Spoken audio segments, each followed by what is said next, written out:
I'm delighted to say now I'm joined by Viky Manaila, who's from the Cloud Signature Consortium. Good afternoon to you, Viky.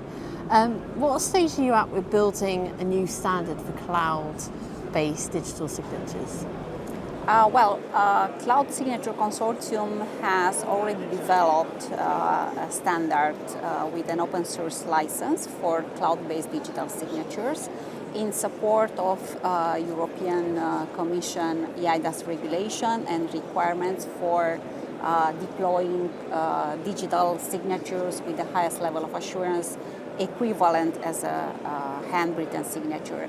This standard has already been implemented by an important number of companies, not only in Europe but across all geographical regions, because it's a standard who proved value, that offer interoperability and a general acceptance from the provider side, from the governmental side that is looking to integrate and to deploy services to the citizens with a seamless user experience.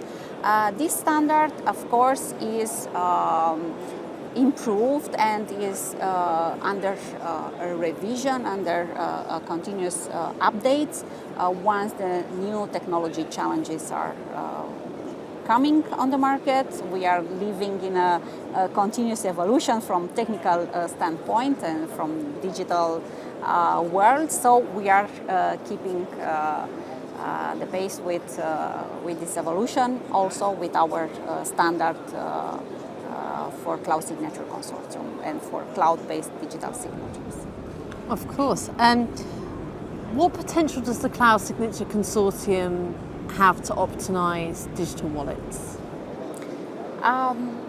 As you know, and your audience probably knows, in Europe we have a major revision of eIDAS regulation called the eIDAS 2.0 regulation, bringing onto the European market the so-called European Digital Identity Wallet. So basically, every citizen by 2030 should be able to use and to have a digital identity wallet.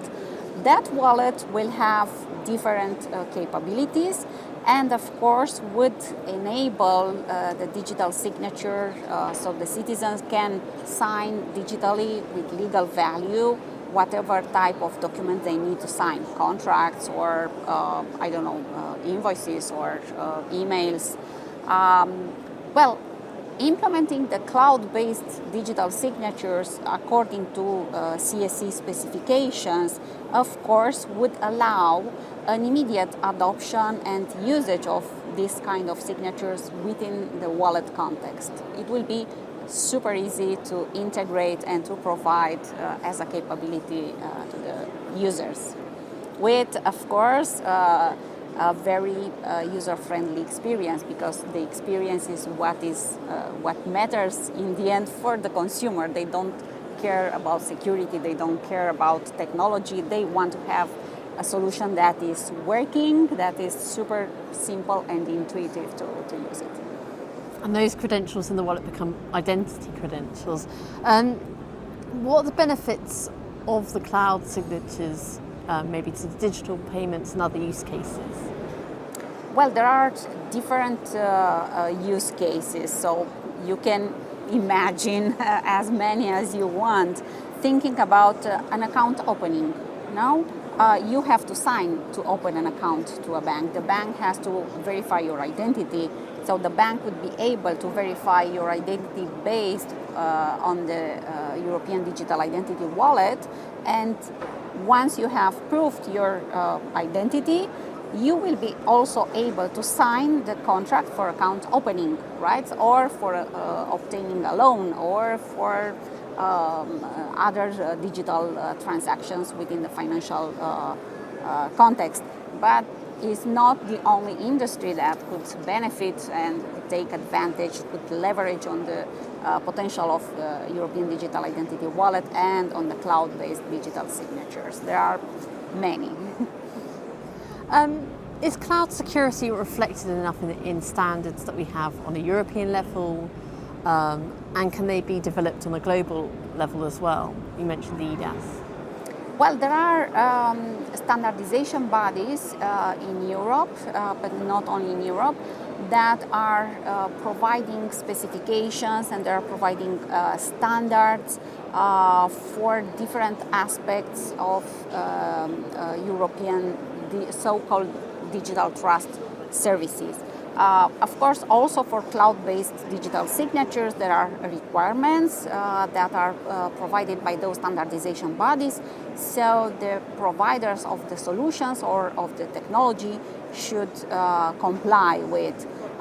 Cloud Signature Consortium members are looking very much and very carefully at those specifications, but we are also having collaboration with standardization bodies working together to those specifications.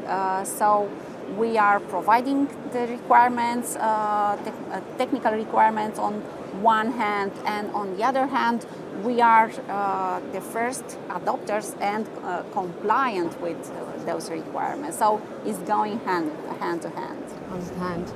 Thank you very much for talking to me today. Thank you for inviting me.